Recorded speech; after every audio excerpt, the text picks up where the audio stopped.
By 1500, Oxford, like England in general, was recovering from the turmoils and insecurity of the Wars of the Roses with the settled and politic government of Henry VII. There had been an odd episode at Oxford when, after the decision at Bosworth, a handsome youth in the town, one Lambert Simnel, was taken up by an ambitious priest to impersonate first one of the princes whom Richard III had disposed of in the Tower, and afterwards the son of Clarence, whom his kind brother Edward IV had previously disposed of in the Tower.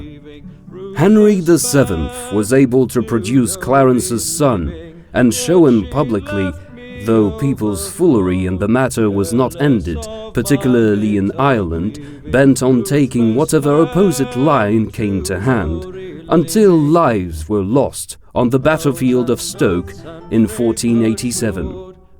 The humane Henry did not execute the priest, but had him imprisoned, pardoned the youth, and gave him a good job in the royal household. The king bore no grudges, and, on his visit to Oxford the year after Stoke, made a gift of 40 oaks from the forest of Shotover for the roof of the university church. It is pleasant to think that it comes from those familiar and endearing slopes.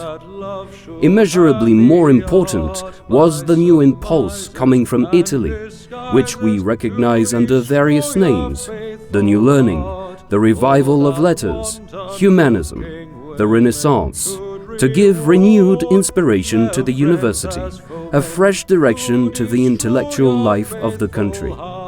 An unlearned Duke of Norfolk thought, however, that England was never merry since the New Learning came up. We may distinguish two phases in this fertilizing movement. The first flowered in Oxford, with the fascinating group of scholars and reformers who wanted reform in church and state without breaking the integuments of society and without altogether departing from tradition.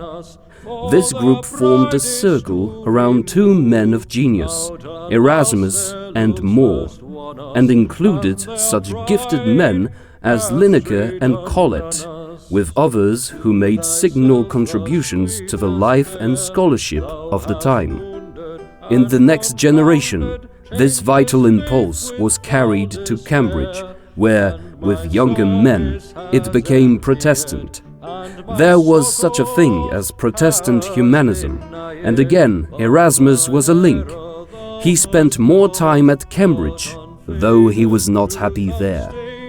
William Tyndale, who had such a decisive influence with his translation of the Bible, as prose, a work of genius, migrated to Cambridge, more fertile soil for one of his opinions. The exacerbation of opinion, still more the struggle for power, led to the crisis of the Reformation.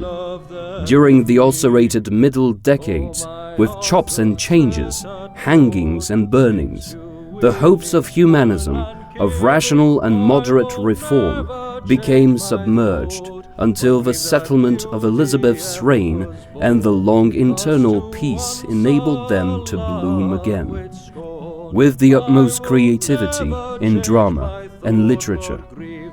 Elizabeth herself, her tastes and those of her circle, may be regarded as exemplifying Protestant humanism, as did the English Church on the whole. But there was another strain in Protestantism, stronger because much less cultivated, and therefore more popular: nasty Puritanism, aggressive, Philistine, determined to have its way, which it had with the Civil War.